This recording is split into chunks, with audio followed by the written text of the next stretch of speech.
Hello friends, elevator চ্যানেলে আমি তোমাদেরকে ওয়েলকাম জানাচ্ছি। তোমরা যারা 2025 সালে হায়ার সেকেন্ডারি এক্সাম পাস করেছো এবং আহ, মানে অনেকেই তোমরা হয়তো বিসিএ পড়বে, হয়তো তোমরা প্ল্যান করে রেখেছো।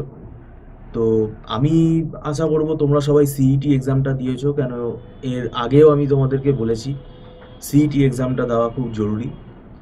আর এখন আমাদের এখন অ্যাডমিশন প্রসেসটা যেহেতু একটু ডিলে হচ্ছে এই বছরটা, তো একটা না একটা সময় অ্যাডমিশন ঠিকই হবে, অ্যাডমিশন তো শুরু হবেই ঠিকই, একটু নয় ডিলে হচ্ছে। কিন্তু আমি তোমাদের যেটা বারে বারে অ্যালার্ট করেছি যে দেখো, পড়াটা তোমরা শুরু করে দাও।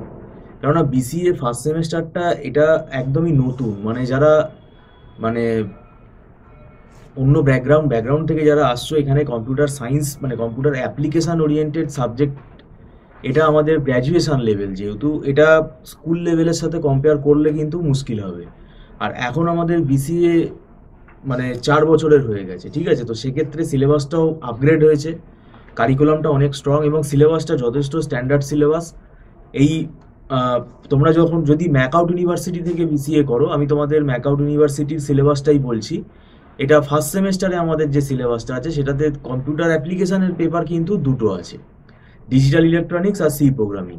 তো এই দুটো সাবজেক্ট ছাড়া আরও সাবজেক্ট আছে, আমরা আইটি বা কম্পিউটার অ্যাপ্লিকেশনের পেপারের কথাটাই বলছি যেহেতু আমরা এটা পড়াই।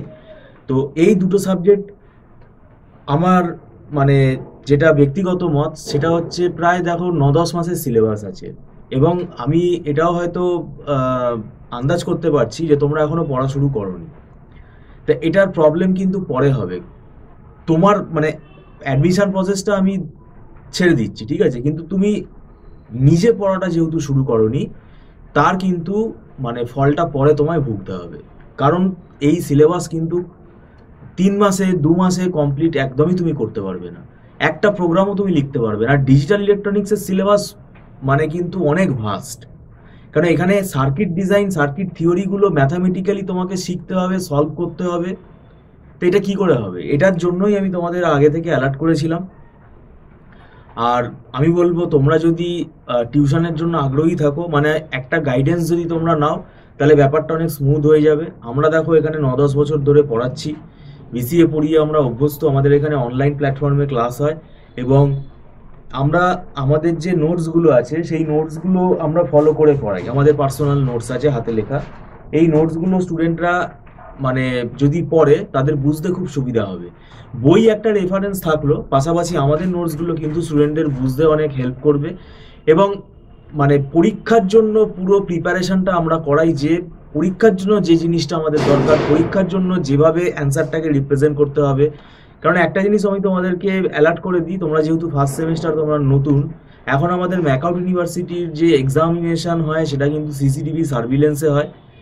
আর কোনো রকম অসৎ উপায় তুমি অবলম্বন করতে পারবে না, আর কোনো সাজেশন এখানে কিন্তু ফলো হয় না। তো সেটার জন্য তোমাদেরকে অ্যালার্ট হতে হবে। সিলেবাস যথেষ্ট বড় হওয়া সত্ত্বেও তোমাদেরকে চেষ্টা করতে হবে যাতে সিলেবাসটাকে কভার করা যায়। আমরা এখানে দীর্ঘদিন পড়াচ্ছি, আমাদের একটা ওয়েল ফরম্যাট হয়ে গেছে। তো সেক্ষেত্রে আমরা চেষ্টা করি স্টুডেন্টদের সিলেবাসটা মোটামুটি 80-85% মতো কভার আপ করার।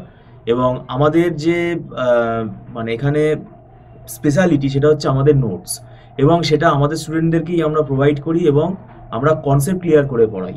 আর সাবজেক্টে নিউমেরিক্যাল একমাত্র আমরাই করাই, কেননা শুধু থিওরি পড়িয়ে চলে গেলে কোনো লাভ হবে না। তো যাই হোক, এখানে আমাদের মান্থলি ফিস সিস্টেমে ক্লাস হয়, অ্যাডভান্স পেমেন্ট করে ক্লাস করতে হয় এবং এটা নট রিফান্ডেবল। আর একদম ছোট ছোট ব্যাচে ক্লাস হয়। তাই তোমরা যদি টিউশনের জন্য আগ্রহী থাকো তাহলে আমাদের সাথে যোগাযোগ করতে পারো। আমাদের রেকর্ডিং ফেসিলিটিও আছে, কিন্তু সেটা টার্মস অ্যান্ড কন্ডিশনস রয়েছে এবং সেটা পেয়েবল। তো যাই হোক, তোমরা স্ক্রলের নাম্বারে আমাদের সাথে যোগাযোগ করতে পারো। ভিডিওটা সম্পূর্ণ দেখার জন্য তোমাদেরকে আমি ধন্যবাদ জানাচ্ছি। Thank you so much.